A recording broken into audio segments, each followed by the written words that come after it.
Imersão, por trás de conversas com pessoas muito especiais. E hoje vamos falar sobre um tema muito importante, a casa espírita. Quais são suas funções, etc. E para o bate-papo de hoje, chamamos duas pessoas com lindas trajetórias no espiritismo. Adriana, muito obrigada por estar aqui, muito obrigada por ter aceito o nosso convite. Eu que agradeço, é uma grande honra estar participando do primeiro episódio desse podcast, do Pod Jovem, dos nossos jovens. A Adriana é a presidente do Fonte de Luz e é o vice-presidente do ENEI. Muito obrigada também por aceitar o nosso convite, por estar aqui. Eu que agradeço em estar e participar desse momento que vai ser muito importante para nós. Ótimo. Eu queria começar o podcast já com uma pergunta para as duas. Eu queria saber como que vocês conheceram o Espiritismo e se vocês já participavam da doutrina espírita ou se teve algum momento da vida de vocês que levou ao Espiritismo. Sou a primeira? Pode ser para as duas. Então, eu, na verdade, minha trajetória assim, no Espiritismo, eu sempre estive no Espiritismo, né? Ela já vem do meu avô, né, que ele já frequentava em Floripa. Ele ia nas palestras lá na Casa Espírita. Ai, eu esqueci agora o nome da casa, mas é um centro espírita mais antigo ali de Floripa, que fica bem no centro. Acho que é o Fé. Depois, se eu lembrar, eu falo. Mas então ele já frequentava lá, né? Então a minha mãe também já frequentava. Então, quando ela veio morar, eu nasci aqui em Itajaí, né? Então, desde pequena, ali, a gente já estava dentro da casa espírita, né? Desde os 7 anos, a gente já ia para evangelização espírita, e assim foi uma continuação na minha vida, né? Nunca foi um momento assim. E minha irmã mais velha me apresentou o Espiritismo. Na verdade, eu só firmei mesmo os passos na doutrina espírita com a dor. Foi através da dor que me permaneceu na doutrina espírita.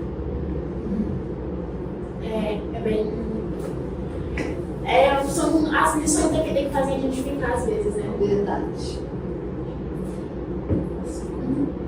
Adri, você pode compartilhar um pouco da sua trajetória no espiritismo com a gente? Então, acho que é um pouquinho do que eu falei, né? Então, desde pequena eu já participo da evangelização, participava. Depois fui para a juventude como participante. Minha primeira evangelizadora foi a minha irmã, a Ana Paula. Ela participava da juventude no Anjo da Guarda, que é a casa espírita mais antiga aqui de Itajaí. Então, lá ela ia como participante e na casa que a gente frequentava ela era evangelizadora. Então, ela foi a primeira a me evangelizar. Então, depois disso, né, passado um tempo, eu fui como trabalhadora, ainda assim dentro da parte da evangelização, primeiro com as crianças, né, e mais tarde só que eu fui trabalhar com jovens. E basicamente assim é essa a minha atuação, digamos assim, sempre foi mais dentro do AFIG, que a gente diz que é a área da família, infância e juventude, né? Tive um período como coordenadora de juventude da FEC, que trouxe bastante aprendizados, e à frente do grupo de jovem, né? E você sempre quis trabalhar com os jovens, família? Eu acho que foi uma coisa tão natural que não foi assim um pensamento, quero fazer isso, foi algo natural na minha vida, porque eu vinha de participante, continuei no trabalho, fui para trabalhadora, então algo que já estava ali, né? Mas eu sinto assim que eu tenho uma missão maior nessa parte, nessa área, assim, tanto que é onde meu coração sempre leva para isso, né? É uma área que eu tô sempre junto, assim, eu gosto muito, eu tenho muito amor assim por estar nessa parte da evangelização, da juventude, né? Acho que é importante, né? Para todas as casas, né? A gente cuidar das crianças e dos jovens. Sempre vamos começar com as crianças. A base. Eu queria te perguntar, Zê, quando você descobriu o seu compromisso com o Centro Espírita e como que foi esse despertar? Assim? Como eu iniciei ali, né, que o despertar, na verdade, foi com a necessidade de aliviar a dor física, a dor da alma, né? E acabou me inserindo nesse contexto espírita, né? Eu me identifiquei demais com a doutrina espírita pela consolação que ela nos traz, né? E aí eu acabei me inserindo em assistir as palestras, os estudos. Isso foi há 20 anos atrás, diferente da Adri, que começou desde pequenininha, né? Eu não, eu já comecei tardia, mas comecei.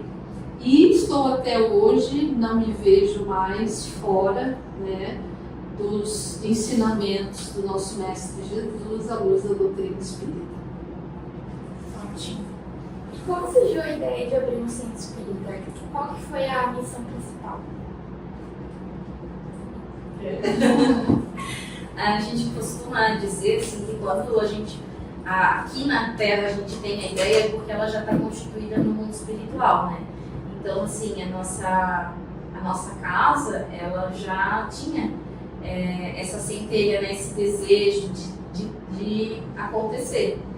Então, e diante da vontade de um grupo, de um sonho, né, de abrir uma casa espírita, ela conseguiu, né, está conseguindo se concretizar.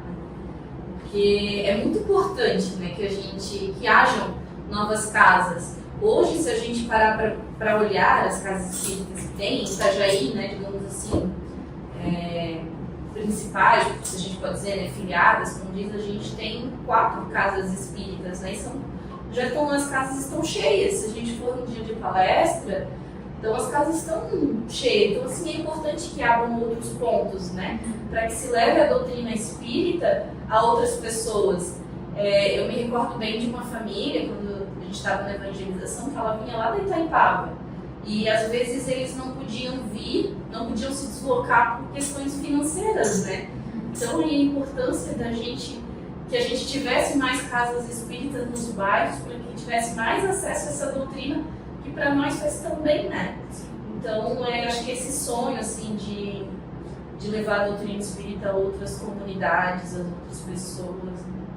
E o mais interessante é que havia um sonho nosso em colocar justamente num bairro onde não houvesse uma casa espírita e abrangesse uma comunidade que necessita, às vezes, até de um atendimento, né? Um atendimento maior, espiritual e, às vezes, até material. E esse sonho foi concretizado, né? Deus nos permitiu, né, encontrar a casa num ponto especial e ali está se transformando esse sonho em realidade, como a Ali falou. Ótimo. Já que a gente está falando sobre construção de casa espírita, eu queria ver se vocês podem descrever a estrutura de uma casa espírita, os espaços, as salas de reunião, biblioteca, etc.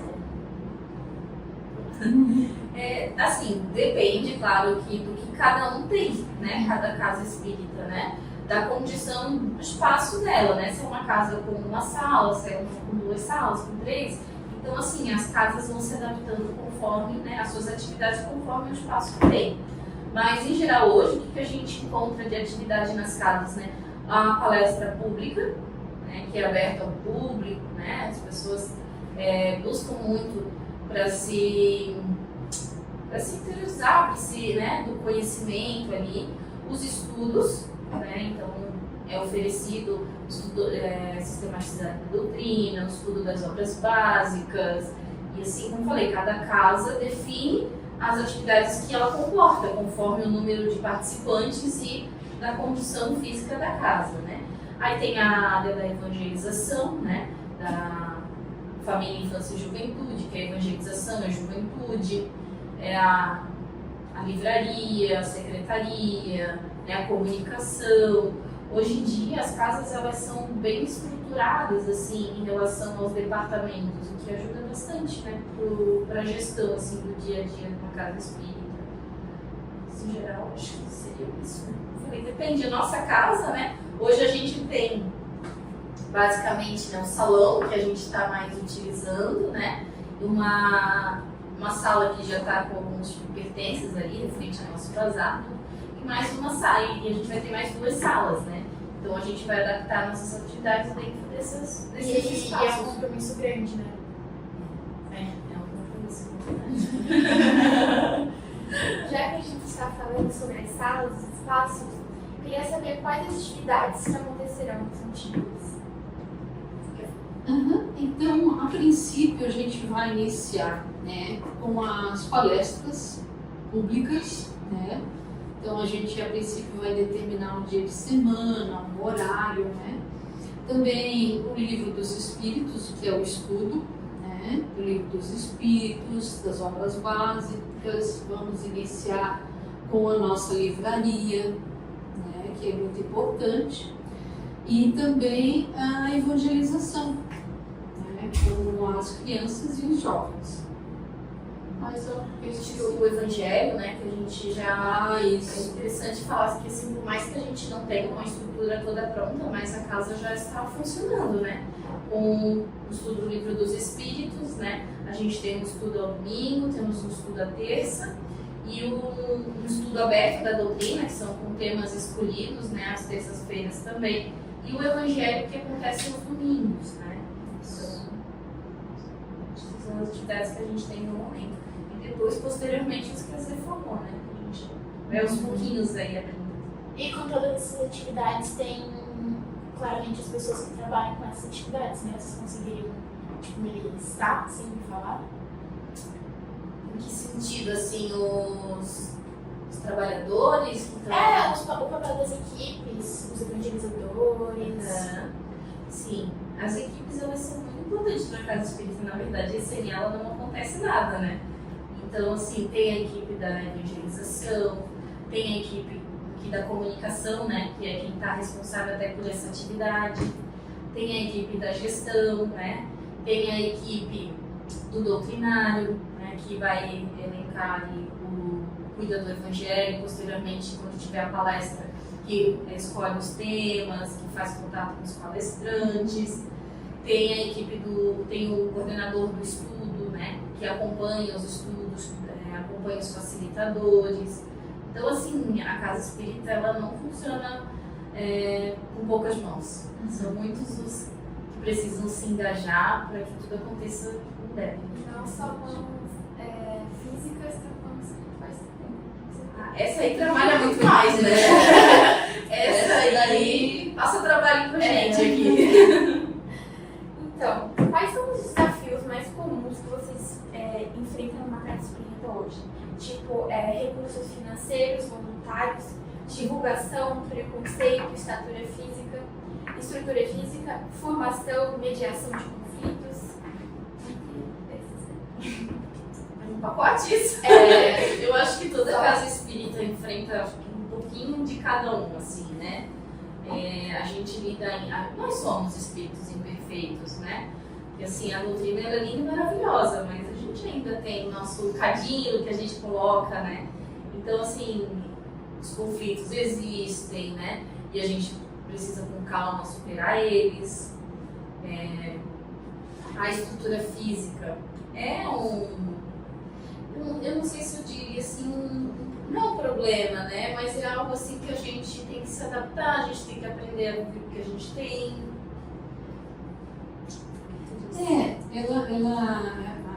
Na verdade, a questão financeira, né, hoje, da nossa Casa Espírita, ela é bem restrita, claro, porque os nossos recursos, ele advém de doações, né, de eventos que a gente faça beneficente, né, para montar uma estrutura e para poder receber as pessoas com o mínimo de estrutura e o mínimo de conforto, né?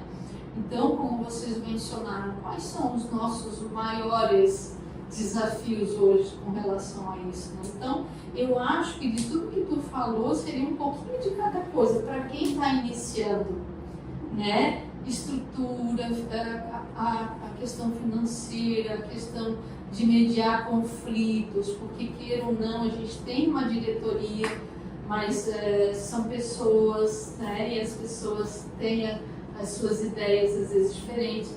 Mas a gente sempre, no final das contas, coloca o Evangelho de Jesus e se pergunta o que Jesus faria no nosso lugar. Né? E aí a gente resolve assim também.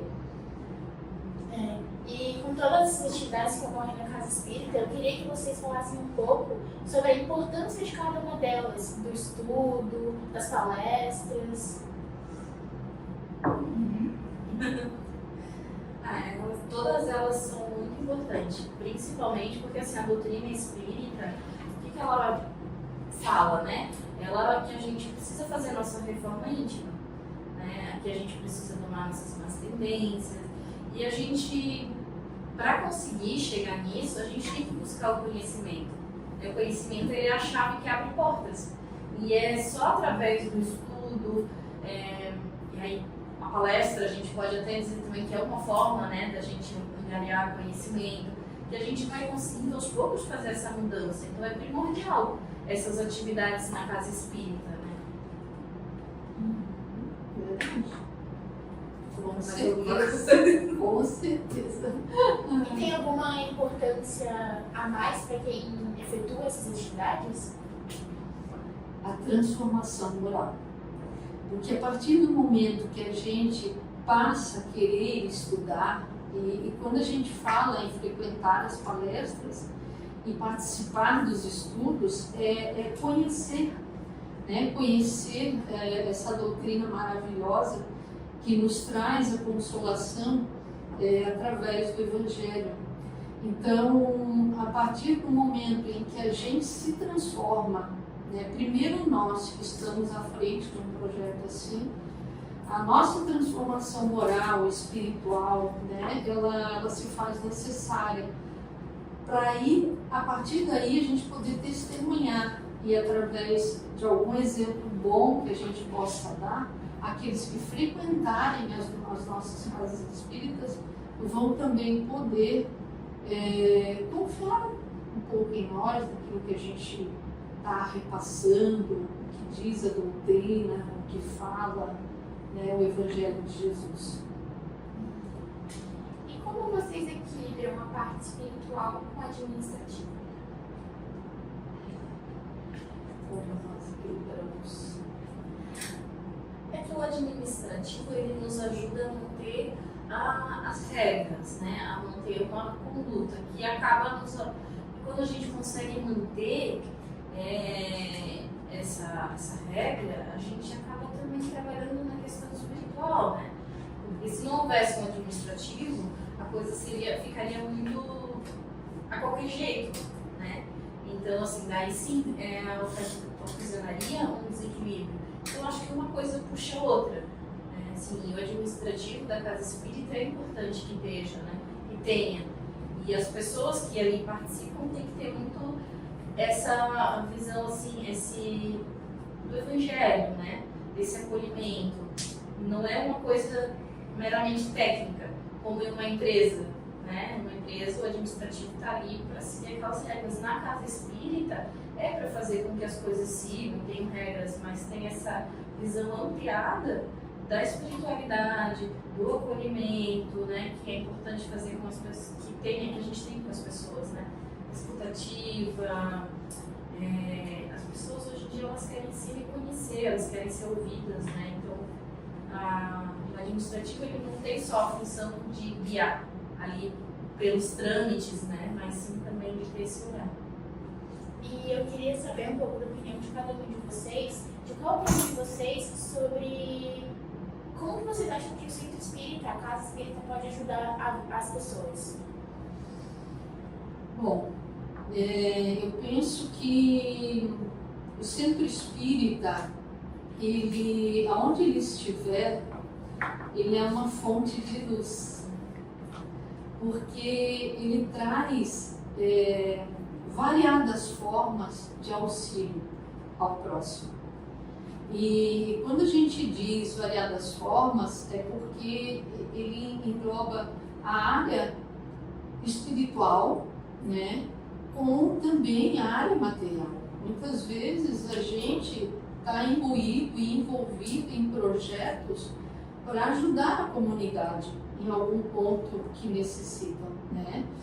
E também a área espiritual, porque às vezes, ou digamos assim, na maioria das vezes, o mundo em si está doente, nós estamos doentes, espiritualmente falando, né? Somos enfermos.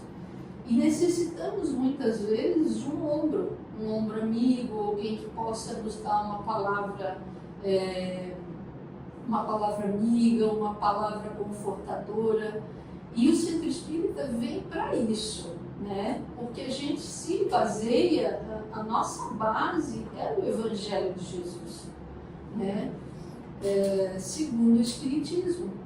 Então, a nossa base principal em auxílio ao próximo é isso, é o Evangelho de Jesus. E também é importante acho que lembrar que assim, a casa espírita física é um tamanho, né? A dimensão espiritual dela é muito maior, né? E a gente tem várias obras espíritas que falam, né, o quanto toda aquela é feito todo um trabalho no bairro, na cidade, a partir daquele foco de luz, né? Então, assim, ela é mais do que a gente enxerga, né? Ela auxilia, sem contar que é uma oficina de trabalho para nós, né? Não é única, né? Porque cada local é uma oportunidade do trabalho no bem, mas é uma grande oficina de trabalho para a gente. Como vocês acham que os centros espíritas podem ajudar as pessoas? E o que o espiritismo fala sobre essas pessoas? Eu acho que assim, são todos irmãos, né? E a gente deve ajudar, independente da crença. Por exemplo, a gente está numa comunidade ali, né? E toda ação que a gente fizer, ele é sempre aberto para quem desejar, independente se é espírita, se não é, né? Então, assim, o espiritismo fala que a gente precisa auxiliar todos que buscam a casa espírita. Não sei se é essa. Mas a resposta foi boa. Obrigada. Gostei, sabe por quê? Porque tu falou um ponto interessante, que a doutrina espírita, ela não atende só espírita. Né? Ela atende aquele que for precisar de nós. E isso independe de religião, de credo, de raça, de cor, né? E eu acho que foi bem isso mesmo. Nós não temos restrições a quem vai nos procurar. E ninguém nos deve satisfação por que está ali, qual é a religião dele, não importa para nós. O que nos importa. Porque até aparece bastante, assim, né? Na palestra pública, muitas vezes pessoas que têm como outra religião na sua religião principal, digamos assim, mas busca nas verdades do espiritismo, porque acredita na reencarnação, então ela vai ali para buscar isso que acaba faltando, né, na religião que ela escolheu, né? Então a gente sempre tem que acolher a todos. Ótimo. E agora, vou dar uma pausa nas perguntas. Ufa, pode respirar. A gente vai fazer um joguinho. Eu vou ler algumas frases e vocês vão tentar adivinhar se elas são de Chico Xavier, se elas são do Allan Kardec, do Divaldo Franco ou do Emmanuel. Vocês vão dar as alternativas? As alternativas? As alternativas são eles. São O eles. Chico Xavier, o Allan Kardec, o Divaldo e o Emmanuel. Tá bom. Tá, primeira frase. A dor é uma bênção que Deus envia a seus eleitos. Muito bonita a frase. Linda, Maravilhosa. Deixa pra ti ver, que eu não sei que tu sabe. Tá, como é que é? Chico Xavier. Chico Xavier, Allan Kardec, Divaldo Franco ou Emmanuel? A dor, como é que é? A dor é uma bênção que Deus envia a seus eleitos. Allan Kardec.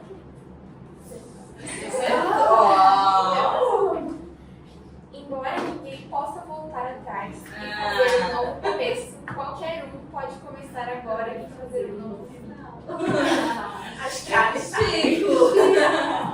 Chico. A próxima. A mente é o espelho da vida em toda parte. Essa é uma... Ai, eu acho Você que tem cara de Emmanuel. Emmanuel.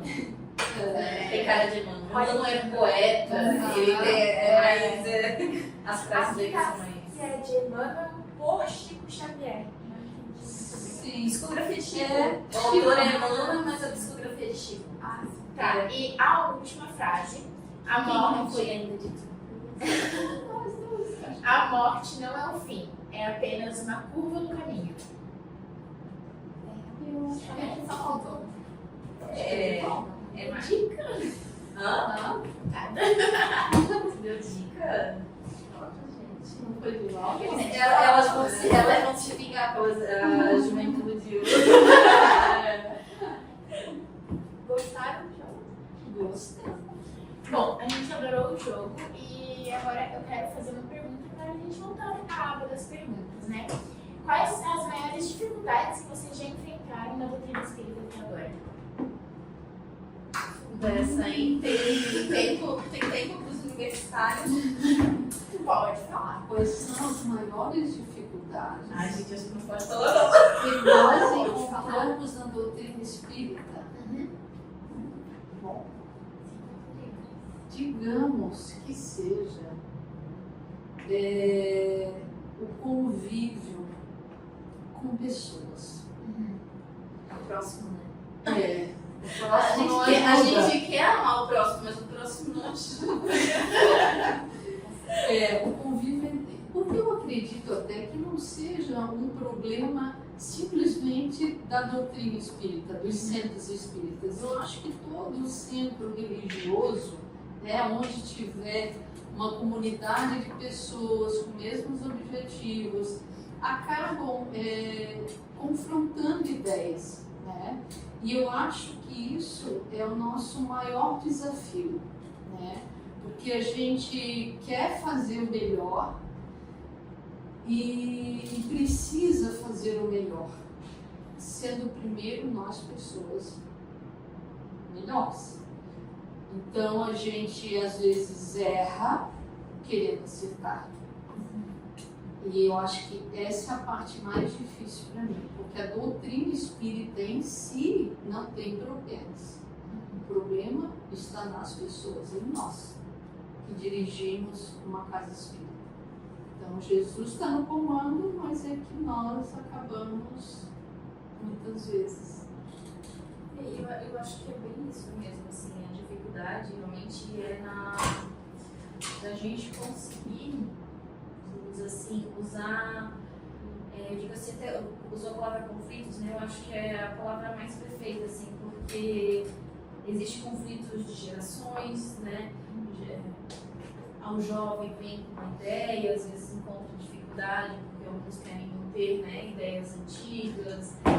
São vários tipos de conflito, mas a gente tem uma palavrinha assim que a gente precisava aprender a lidar com ela, que é o nosso ego, né? E infelizmente a gente tem muito ainda dentro da doutrina, tem muito na gente, né? Não é só no outro, a gente tem, né? A gente precisa aprender a trabalhar isso, a lidar, para que a gente aceite melhor as mudanças, né? As necessidades do outro e o evangelho.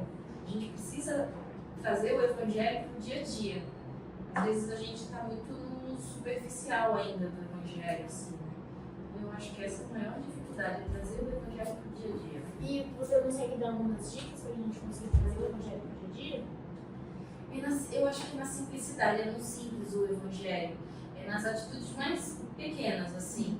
É quando alguém fala uma coisa um pouco mais ríspida, tu parar para pensar que aquela pessoa provavelmente não falou, né, talvez aquilo tudo que ela pensasse, ela não estava num bom dia. É você saber dar um bom dia para as pessoas, né? Então eu acho que assim, o evangelho está nas coisas simples, ele não está nos momentos, né, grandiosos, assim. É naquele dia a dia ali, de tu saber chamar a pessoa, convidar ela para estar perto, fazer uma escuta, né, quando ela precisa de um acolhimento. Você quando perceber que você também não está naquele dia muito bom, assim, ficar um pouquinho mais quieto, porque sabe que talvez você for falar, você pode machucar alguém. Então eu acho que assim, é nessas atitudes que a gente tem que trazer o evangelho para perto. E até eu lembrei de uma frase de Jesus que ele fala, né? Ele nos convida a dar a outra face, né? E quando ele fala em dar a outra face, não é a gente simplesmente virar o rosto para que seja batido, é para que a gente faça diferente daquilo que a pessoa fez conosco, entendeu? Responder de forma em que a pessoa se surpreenda conosco. Nossa, eu dei um tapa no lado do rosto dela e ela me veio com uma outra resposta. né? Então, surpreender, né? Através da nossa atitude, porque é através da nossa atitude que a gente vai demonstrar que o Evangelho está penetrando em nós. Né? Adorei a resposta. Como ainda foi falado no começo, né, são as coisas escritas em Bíblia. Sim. É bem isso. Então, para finalizar, quais conselhos que vocês dariam para as pessoas que desejam engajar-se no trabalho do centro espírita? Qual? Desculpa. Qual conselho vocês dariam para pessoas que desejam engajar-se no trabalho do centro espírita? A primeira coisa, a pessoa tem que participar da casa, né? Então, assim, ela participa, né, dentro de um grupo de estudo, e aí, a partir de um tempo, tem sempre um período, assim, para que ela possa se ambientar dentro da casa espírita, se harmonizar com a casa, e daí, depois, aos poucos, ela passa a ser um trabalhador, né? Então, o primeiro momento seria mesmo ela entrar na casa espírita, entrar no estudo, né? E aí sim ela passa a participar a própria casa tem suas demandas, né? E aí vai sendo convidado as pessoas e aquele que tem boa vontade mesmo já se voluntaria e ali já passa a participar, né? Mas a primeira coisa é ele entrar na casa espírita, ele se associar também à casa, é importante dizer assim, né? E passar a participar ali, né?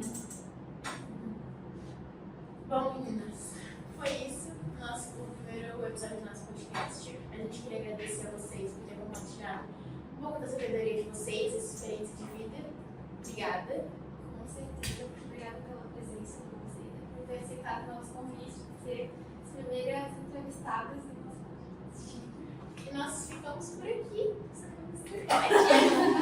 Eu queria agradecer muito o convite, dizer que eu babona mesmo de dizer quanto eu fico orgulhosa, né, de vocês, do grupo todo estar preparando essa atividade, que vocês possam fazer tantas outras atividades, já são trabalhadoras também, né? Vocês perguntaram como é que a gente é um trabalhador, vocês são um exemplo disso, né? Estão na casa, participando, e hoje já estão aqui como trabalhadoras, então, fico muito orgulhosa de vocês. Obrigada. Toda a equipe, né? Porque tem as que não estão aparecendo aqui,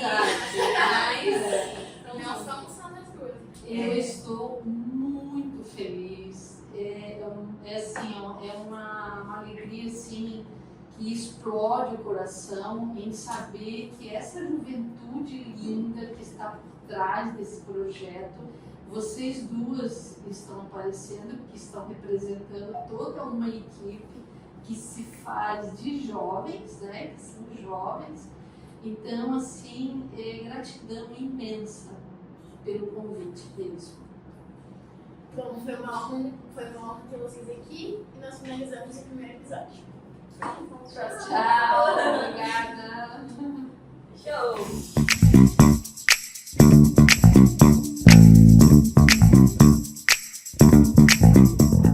É isso aí, meninas. Puxa! E aí, o que vocês acharam? Ai, não sei. Por quê? Eu gostei de todas as respostas de vocês. Era bem completo, bem boas.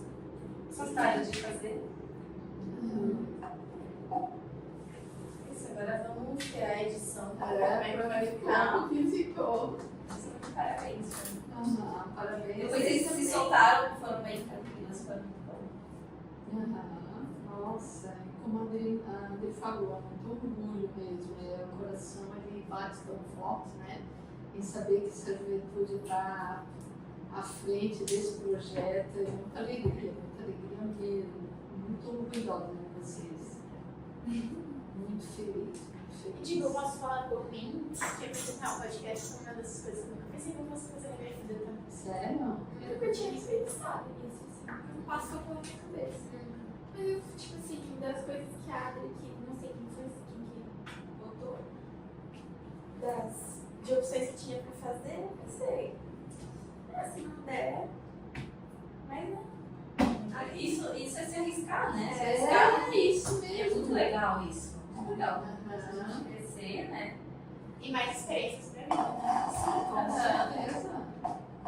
Com certeza, até porque, meninas, vocês são influencers de outros jovens, verdade. né? São influencers. Então, a gente tem tantos influencers aí que levam tanto para o mal e tanto para coisa. Vocês estão influenciando outros jovens. Se parar pra pensar na outra com o Regi, só tu participou do teatro, né? Da sketch, lembra? Do ERG. Do Ed. Aí agora as meninas viram e acharam legal. Não foi? Ah, eu também quero. Eu lembro da Ana falando, né? Ah, eu também quero tentar e tal. E aí elas agora vieram. Agora a gente já teve participando vocês duas, a Lara, a Gabriela rapidamente ali. Então é isso,